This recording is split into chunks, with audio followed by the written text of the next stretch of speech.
Hello, I'm Glenn Parkinson. I've served as a pastor in the Presbyterian Church in America for well over 40 years, and I'll be providing an overview of the Westminster Confession of Faith. Now, I want to stress that this will just be an overview, because the Westminster Confession consists of 33 chapters, each containing a number of precise theological statements. And this series of videos only has 13 segments. Think of it this way. You could spend a lifetime in the Grand Canyon, examining every part of it close up and in detail.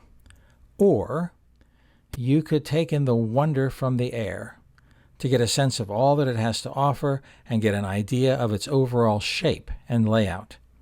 This class will be a high-level overview of the Westminster Confession to see what it has to offer and to get an idea of its overall shape, what we call its system of doctrine. For each study, we'll list topics covered in one or more chapters.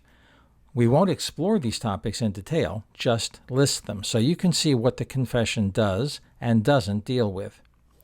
In each section that we look at, we'll identify and examine one or two major themes.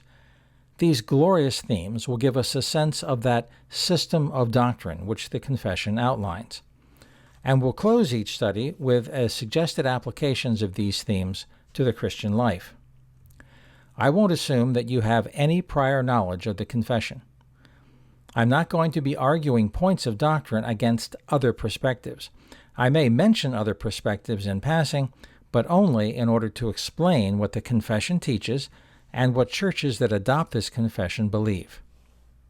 This should prove helpful to anyone thinking of joining a Reformed church, or members of churches that uphold this confession who want to better understand what their church teaches.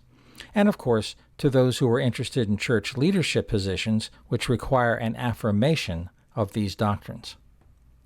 Good biblical theology engages our mind and heart to think God's thoughts after Him. Hopefully, your study will raise important questions. I encourage you to write them down and review them with a spiritual leader who understands the confession well. If you're interested in a bird's eye view of the Westminster Confession, then I'll see you in the study. Till then, God bless.